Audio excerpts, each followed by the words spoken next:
Imagine you're at home, enjoying dinner with your family, when suddenly there's a pounding at your door and somebody yells out, "Immigration and Customs Enforcement, open up," and you feel panic set in. What do? Do you open the door? Do you stay silent and hope they go away? Don't worry, I'm here to clear up the confusion so that you will know exactly what to do if this happens to you or a loved one. Hi everyone, I'm Andre Rios-Bollinger, a San Diego, California-based attorney, and today I'm here to talk to you about something incredibly important, the difference between ICE warrants and judicial warrants. If you or someone you know is facing an immigration issue, understanding this difference could be the key to protecting you and your loved ones. Stick around because I'm going to break it all down in a way that's easy to understand, and trust me, you don't want to make a wrong move here. People make critical mistakes at these moments because they don't know their rights. Let's start with what ICE warrants really are. ICE, Immigration and Customs Enforcement, issues administrative warrants, not judicial warrants, and that's a huge difference.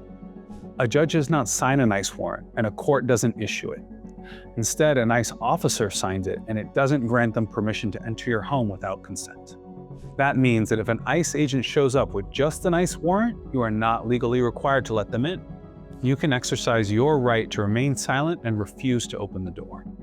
What's frustrating is ICE agents are allowed to lie, and frequently do, demanding that you open the door and let them in. It can be really confusing and scary. So what's the best thing to do? Best thing to do is to ask them to either slide the warrant under the door or put it up to a window so that you can check and see if a judge signed it and a court issued it.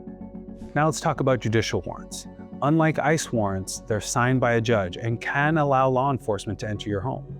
These are typically related to criminal investigations, and if law enforcement has a valid judicial warrant, they may be allowed to come into your home and search it. So how do you know the difference? Look for a judge's signature.